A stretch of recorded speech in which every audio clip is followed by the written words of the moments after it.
Assalamualaikum, salam sejahtera dan selamat kembali semula ke channel Abang. Terima kasih sangat-sangat sudi dengarkan cerita yang Abang nak sampaikan. Hari ini 3 cerita Abang sampaikan. Moga-moga cerita kali ini memberikan hiburan dan juga pengajaran. Jadi sebelum Abang lanjut kepada cerita, Abang nak ucapkan selamat Hari Merdeka kepada kita semua sebagai rakyat Malaysia. Moga-moga kemerdekaan kali ini memberikan lebih semangat menyayangi negara. Amin.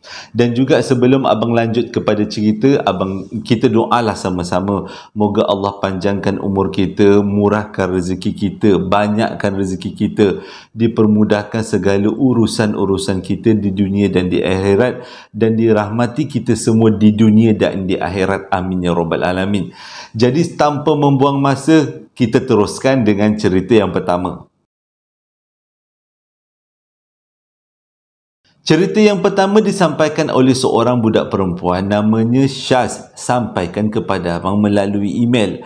Dalam cerita pertama ni memang Abang gunakan 100% nama sebenar sebab mendapat izin daripada Syaz. Jadi pada tahun 2015 berlaku dekat Kampung Baru. Pada waktu tu Syaz belajar dekat satu universiti bersama dengan kawan baiknya yang bernama Nurul. Takut Abang tersilap Jadi Nurul dengan Syaz ni memang berkawan baik, belajar dekat satu universiti, dan pada waktu tu diorang ni berdua menyewa dekat satu rumah 2 tingkat dekat Kampung Baru, tapi lokasi sebenar tidaklah diberitahu pada Abang. Jadi dia kata waktu menyewa tu ada 2 lagi penyewa yang sama-sama menyewa dengan diorang, iaitu berpangkat kakak, Kak Nana dan juga Kak Tim, kalau tak silap Abang. Ini semua nama sebenar. Jadi dia kata di awal-awal menyewa tu tak adalah ada masalah, tapi tak sangka pada satu malam diorang dikacau dengan sesuatu yang membuatkan akhirnya diorang cari rumah lain. Sebabnya gangguan pada satu malam tu cukup-cukup memberi kesan pada diorang. Pada waktu tu Syaz nak nak menjalani peperiksaan. Jadi malam tu Syaz belajarlah sungguh-sungguh, dia kata. Pada masa yang sama, Nurul pada malam tu tengah gosok baju. Sebab Nurul tak ada exam esoknya, yang ada examnya hanya Syaz. Ni yang cerita kat Abang adalah Syaz. Jadi waktu diorang seorang tengah study, seorang lagi tengah gosok baju, Kak Nana ada dalam bilik tengah tidur sebab dia penat sangat siang bekerja. Kak Nana tu bukanlah belajar tapi dia bekerja. Begitu juga dengan Kak Tim. Kak Tim pun bekerja juga. Nak jadi cerita, Kak Nana dan juga Kak Tim, dua-dua kakak ni duduk satu bilik. Syaz dan juga Nurul pun duduk satu bilik. Okey, kita balik pada cerita. Waktu tu, malam tu, kata Syaz, suasana malam agak sunyi, dan sebenarnya itu benda yang baik bagi Syaz. Sebabnya pada waktu tu dia memang betul-betul nak tumpukan fokus untuk ulang kaji kali terakhir sebelum besok petangnya dia ada peperiksaan. Jadi malam tu Syaz belajar, Nurul pula tengah gosok baju yang nak digunakan untuk kuliah besok. Tengah-tengah diorang buat aktiviti, tiba-tiba dekat depan pintu bunyi benda jatuh kuat sangat. Syaz kata bunyi benda jatuh tu betul-betul buatkan dia orang meremang bulu roma. Dong, macam tu lah lebih kurang agaknya. Jadi bila dengar hentakan jatuhan benda bergema tu kuat kali pertama, Syaz dengan Nurul buat-buat tak tahu. Buat memang terkejut kata Syaz, tapi dia lebih takut pada peperiksaan yang dia nak hadapi. Jadi dia lebih fokus waktu belajar. Biarlah nak bunyi apa pun, dia kata. Tapi tak sangka bunyi tu datang untuk kali yang kedua. Dong! Depan pintu rumah. Pada waktu tu, pada malam tu, yang ada dalam rumah tu hanya Nurul, Syaz dan juga Kak Nana. Siapa nama tadi? Kak Tim Kak Tim tak ada dekat rumah. Dia kerja. Pukul 12 baru balik. Jadi bila dengar bunyi hentakan yang kedua depan pintu, waktu tu Nurul berlari ke arah Syaz. Mujur dia sempat tutup streka yang digunakan untuk gosok baju tu kan. Dia sempat tutup, dia berlari ke arah Nana. Tanyalah, Syaz, bunyi apa tu? Syaz pun tak boleh nak bagi jawapan sebab dia tak pernah dengar bunyi yang sekuat tu. Dia kata seolah-olah macam ada batu jatuh, batu yang sangat berat jatuh depan pintu rumah diorang. 2 kali bunyinya. Jadi diorang berpakat kalau sekali lagi bunyi benda yang sama, diorang lari masuk dalam bilik. Tapi betul-betul terjadi, bunyi tu datang kali ketiga. Dong sekali lagi, dan Syaz juga Nurul berlari berpeluk-pelukkan masuk dalam bilik diorang. Cepat-cepat kunci pintu. Waktu tu Syaz kata dia betul-betul rasa menggigil. Walaupun dalam rumah tu tak adalah panas sangat, tapi diorang berdua ni dah cukup berpeluh. Tak tahu nak cakap bunyi apa. Kalau setakat bunyi kotak jatuh, barang jatuh, bunyinya tak seberat tu, ataupun bunyinya tak seteruk tu, tak sekuat tu. Diorang terfikir-fikir dalam bilik sebenarnya bunyi apa tu. Waktu diorang terfikir-fikir tu, tiba-tiba bunyi yang sama jatuh dekat atas bumbung diorang. Kuat gila dia kata waktu tu seolah-olah batu jatuh. Dong, tapi bukan sekali, 2 kali. Bunyi yang sama jatuh betul-betul atas bumbung bilik diorang. Waktu tu Syaz cakap dia betul-betul rasa takut, dia rasa nak menangis. Dia berpakat dengan Nurul, mesti dia kena lari kat bilik Kak Nana. Sebab Kak Nana yang paling tua dalam rumah tu. Diorang ni masih lagi muda remaja. Jadi bila dengar hentakan kuat untuk kali yang ketiga, Nurul dan juga Syaz cepat-cepat keluar daripada bilik, lari masuk bilik Kak Nana dan juga Kak Tim. Pada waktu tu Kak Tim tak ada. Tapi mujurlah bilik Kak Nurul memang tak pernah bertutup rapat. Selalunya dia rapatkan pintu, cuma tak di lock daripada dalam. Jadi bila dia orang merempuh masuk bilik tu dengan muka yang pucat lesi, badan menggigil-gigil dengan basah bajunya, membuatkan Kak Nana terkejut daripada tidur, terkesat-kesat mata, terbeliak mata dia. Kenapa Syaz dan juga Nurul betul-betul dalam keadaan yang lain macam. Jadi Kak Nana tanya, korang dua orang ni kenapa? Jadi Syaz dengan Nurul bagi tahu, Kak Nana tak dengar ke bunyi benda kuat gila dekat depan pintu dan juga dekat atas bumbung? Kak Nana cakap dia tak dengar.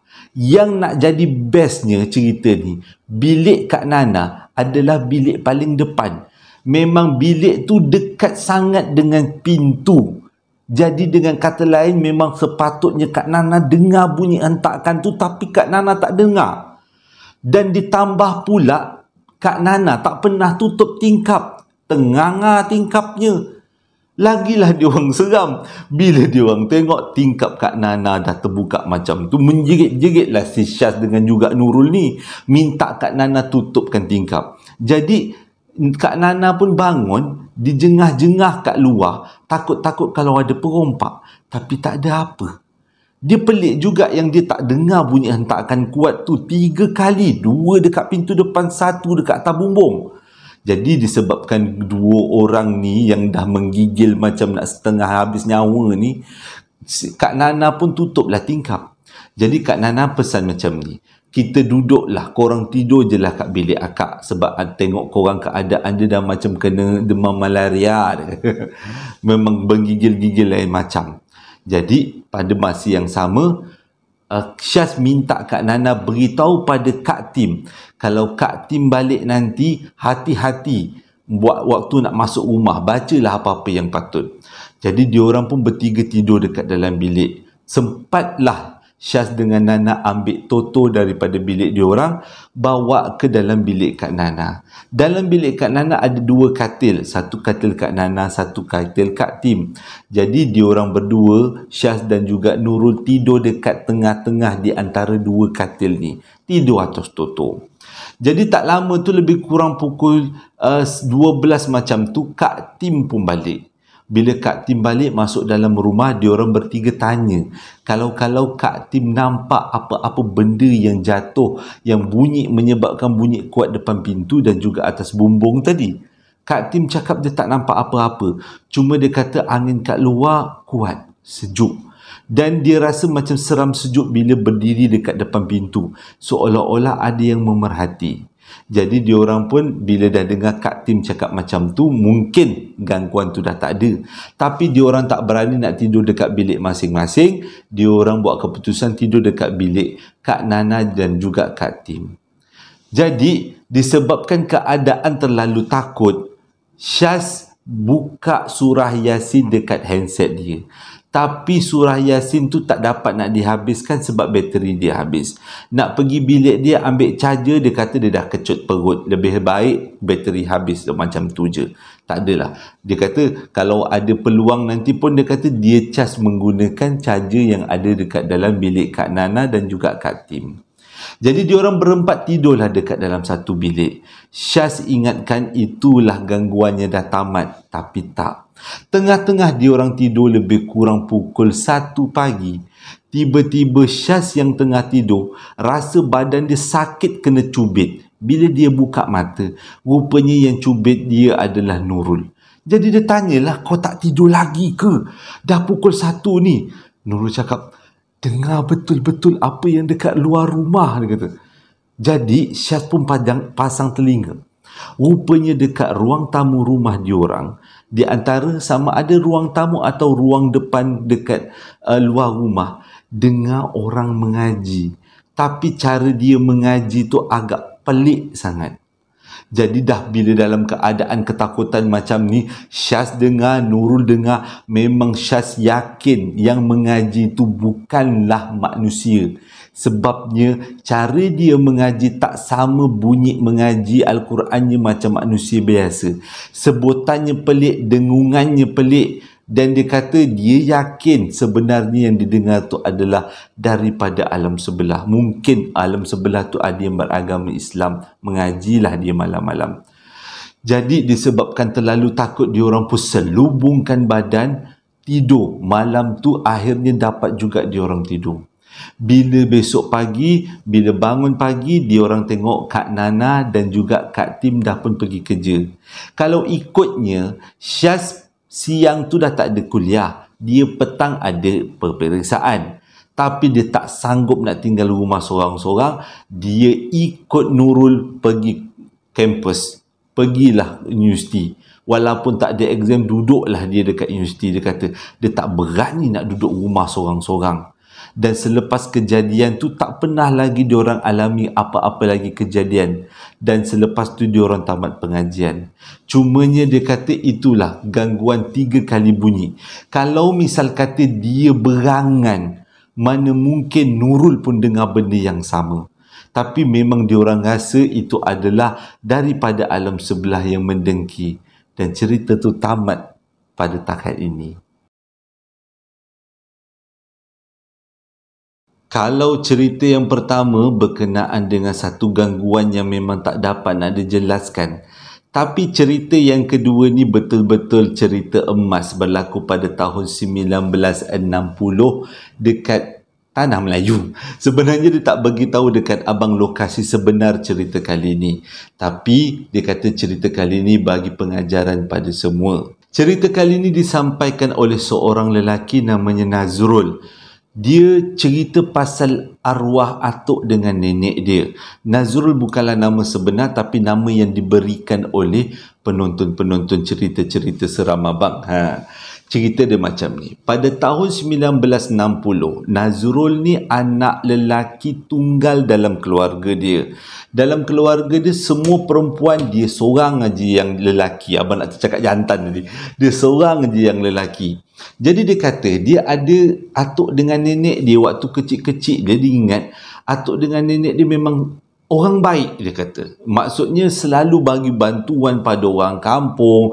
Lepas tu nenek dia cantik, atuk dia kacak. Lepas tu ada pula kelebihan. Atuk dengan nenek dia ni memang pakar berkebun. Memang hebat sangat bila berkebun. Tapi di sebalik kehandsoman, kecantikan atuk nenek dia dan juga kekuatan atuk nenek dia ni, rupa-rupanya atuk nenek dia ada membela saka. Sebenarnya dia Nazrul cakap bukanlah sesuatu benda yang disorokkan, sebab atuk dengan nenek dia betul-betul mengaku dekat semua cucu-cucu dia, atuk dengan nenek ni membela saka, macam tu lah. Dia kata memang semua orang tahu, bukan difitnah-fitnah. Jadi dia kata memang banyak sangat amalan dan pantang larang yang nenek dia dengan atuk dia amalkan. Okay. Jadi antara amalan yang nenek dia dan atuk dia amalkan adalah memberi makanan kepada makhluk alam sebelah dalam malam-malam tertentu. Nak jadi cerita, pada satu hari cuti sekolah, Nazrul pun balik kampung lah dengan keluarga dia, dengan kakak dia, dengan adik perempuan dia, dengan mak ayah dia. Jadi bila dia balik kampung ni, dia kata memang selalunya dia akan diberi satu tugas yang memang dia je yang buat, sebab dia je lah anak cucu lelaki tunggal, cucu lelaki satu-satunya dalam keluarga tu, iaitu memberi makan pada sesuatu di kawasan busut belakang rumah. Pada waktu tu dia kata lebih kurang waktu maghrib nak ke waktu isyak lah. Dan malam tu nenek dia pesan Nazrul kena tolong nenek dia untuk bagi makan kepada belaan-belaan nenek dia. Walaupun mak bapak Nazrul tahu yang itu adalah bahagian-bahagian kurafat, tapi disebabkan nak buat macam mana kan, mak bapak dia dah minta, dah membela, jadi tak apalah, dia kata setakat memberi makan je lah, tak lebih daripada tu. Jadi waktu tu Nazrul tengoklah nenek dia buat persediaan makanan yang nak disajikan pada makhluk tu. Dalam satu dulang ada pulut kuning, dibuat dalam bentuk seperti gunung, di atasnya diletakkan telur ayam kampung yang dah siap dikupas. Di tepi-tepi gunungan pulut tu diletakkan ayam-ayam panggang. Yang cakap ayam ponggeng pula.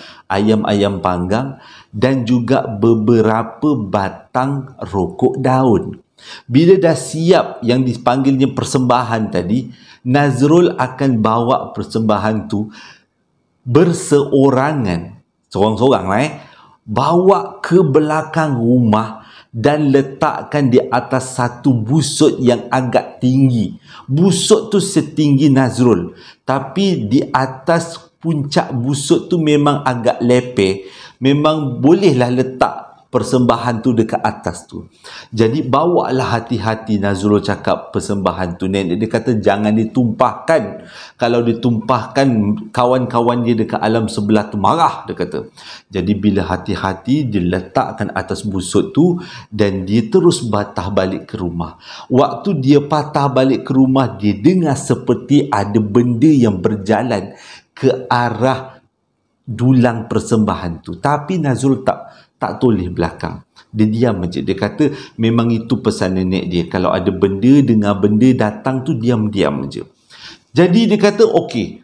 Waktu tu dia tak adalah takut sangat, sebab nenek dia selalu cakap yang apa yang nenek dia bela tu sebenarnya adalah belaan yang baik. Jadi bila dah kena cakap brainwash belaan baik ni, Nazrul okey je lah kan. Jadi sambung cerita kan.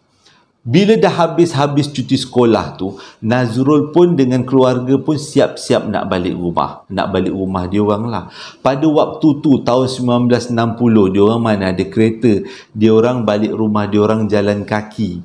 Jadi Nazrul cakap pada waktu tu, dia orang pun bergerak lah. Waktu tu siang lah. Bergerak keluar daripada rumah, nak ke rumah dia orang. Yang jaraknya tak berapa jauh daripada rumah nenek dia. Dalam perjalanan tu, tiba-tiba Nazrul berhenti. Mak bapak dengan adik-adik dia tanya, kenapa Nazrul tiba-tiba berhenti? Nazrul cakap ada satu benda yang pelik. Selalunya bila atuk dengan nenek dia, minta maaf sangat-sangat tiba-tiba hujan ada bunyi bising sikit. Selalunya bila atuk dengan nenek dia bila diorang balik, atuk dengan nenek dia mestilah lambai-lambai. Maksudnya tata-tata lah, macam menghantar lah diorang semua balik. Tapi pada hari tu atuk dengan nenek dia terus tutup pintu selepas diorang semua keluar daripada rumah. Jadi perbuatan tu menyebabkan Nazrul rasa macam tak sedap hati. Apa sebenarnya yang berlaku? Jadi Nazrul pun minta izin dengan mak ayah dia nak patah balik ke rumah nenek dia, nak tengok apa sebenarnya yang berlaku. Memang betul apa yang Nazrul nampak sesuatu yang menakutkan. Bila sampai dekat rumah nenek dia, keadaan rumah nenek dia semuanya tertutup, pintu dengan tingkap tertutup. Jadi Nazrul tak berani nak panjat rumah daripada depan, masuk rumah daripada depan. Dia pun pergilah ke belakang rumah, ke dapur. Jadi Nazrul buka tingkap dapur tu secara perlahan-lahan, dan punyalah Nazrul terkejut. Dia nampak atuk dengan neneknya tengah menonggeng makan telur-telur rebus yang ada dekat dalam periuk besar. Dalam periuk besar tu dipenuhi dengan banyak telur rebus, dan atuk dengan nenek dia perlahap makan secara menonggeng dekat periuk tu. Habis semua telur tu disumbat dekat dalam mulut. Dan waktu tu Nazrul betul-betul terkejut dengan apa yang dia nampak. Jadi macam biasalah, bila tingkap terbuka kan, adalah cahaya masuk. Bila cahaya masuk, atuk dengan nenek dia perasan yang ada memerhatikan dia, ada orang yang memerhatikan dia. Dan selang beberapa minit, waktu tu dah habis semua telur tu dimakan, Nazrul pun tengok je. Tiba-tiba atuk dengan nenek dia angkat muka pandang Nazrul sambil senyum. Waktu tu barulah Nazrul sedar yang apa dia nampak dekat depan tu bukanlah atuk dengan nenek dia, tapi belaan atuk dengan nenek dia. Jadi dia takut, dia tutup pintu, tutup tingkap perlahan-lahan, berlari dia semula mengejar mak ayah dia yang tengah tunggu kat depan. Jadi waktu tu mak ayah dia terus cakap macam ni, apa yang kau nampak simpan, jangan dikecoh-kecohkan. Kita nak menghalang atuk nenek pun kita tak ada kudrat, kita tak ada daya. Biarlah dia dah seronok dengan hidup dia macam tu. Jadi itulah yang membuatkan Nazrul betul-betul takut. Tapi ketakutan Nazrul bertambah teruk bila satu hari Nazrul seolah-olah dipaksa untuk menerima amalan nenek, belaan nenek dengan atuk dia. Banyak kali atuk dengan nenek dia pujuk supaya Nazrul ambil belaan, sebab Nazrul satu-satunya anak lelaki. Walaupun Nazrul cakap pada waktu tu dia masih kecil, tapi dia tahu membezakan yang mana baik, yang mana buruk. Ya, dan terima jerangkung memang buruk lah kan.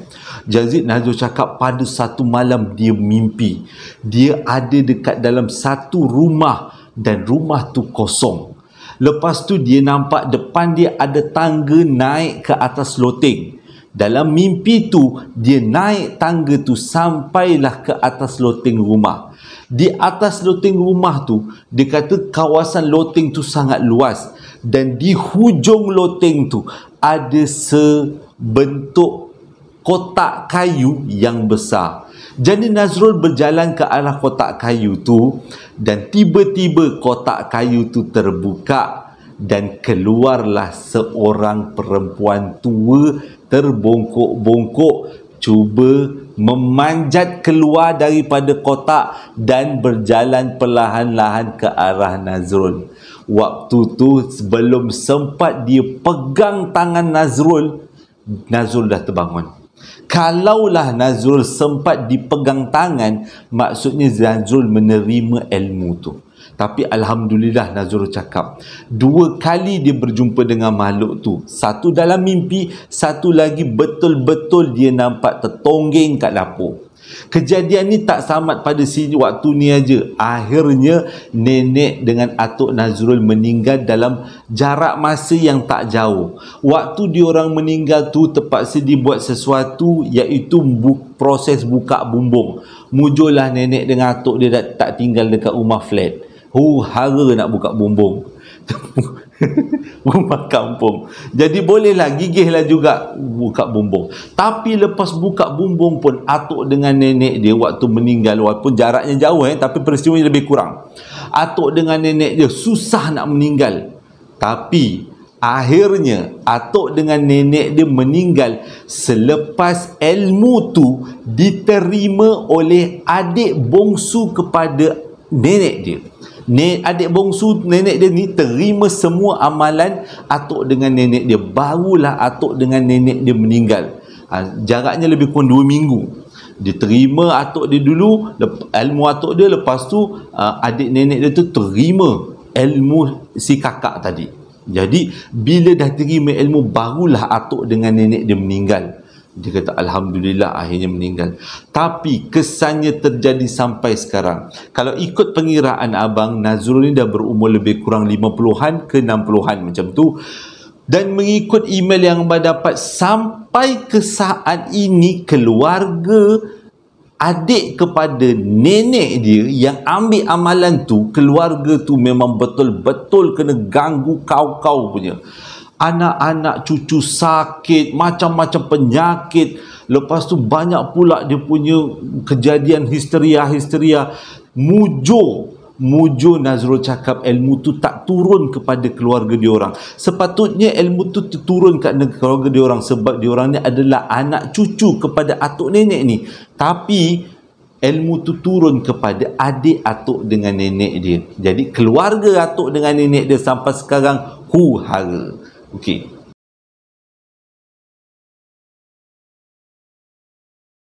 Terima kasih sangat-sangat dah menonton video abang daripada mula sampai habis. Abang minta maaf sangat-sangat abang terpaksa cerita 2 cerita pada hari ini, tak jadi 3 cerita. Hujan luar kat lebatnya lain macam. Sebabnya kalau abang buat rakaman waktu hujan lebat memang mengganggu sikit. Dan abang rasa macam terpaksa keluar kuatkan suara kau. Tebal-tebalkan suaranya. Apa-apa pun terima kasih sangat-sangat sudi beli sambal lara yang abang jual, perapan sate yang abang jual. Terima kasih sangat-sangat. Dah tinggal sikit lagi perapan sate yang ada dekat Shopee. Siapa-siapa yang nak rasa bolehlah rasa.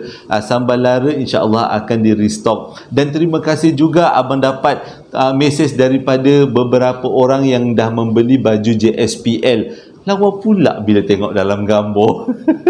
Jadi macam baju tu nampak macam gagah perkasa tengok, sebab ada JSPL kan. Macam ada pula bendera Malaysia kena-kena pula dekat zaman-zaman bulan-bulan kemerdekaan ni. Dan juga terima kasih dan yang membeli baju nak dijadikan cerita. Ikonik betul baju tu. Nak dijadikan cerita, abang suka baju tu. Terima kasih sangat-sangat. Hingga berjumpa lagi dalam 2 hari akan datang. Assalamualaikum warahmatullahi wabarakatuh.